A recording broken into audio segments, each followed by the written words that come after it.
Linggo ng gabi ng December 17, 2000, isang babae ang humahangos papasok sa Video Hut Video Rental Store.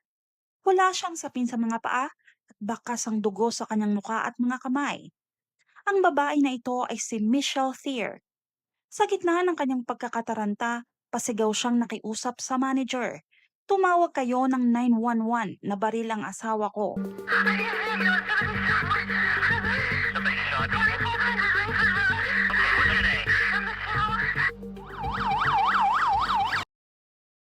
Noong panahon na iyon, wala siyang dalang cellphone, kaya ang Video Hut Video Rental Store na iyon ang naging takbuhan niya.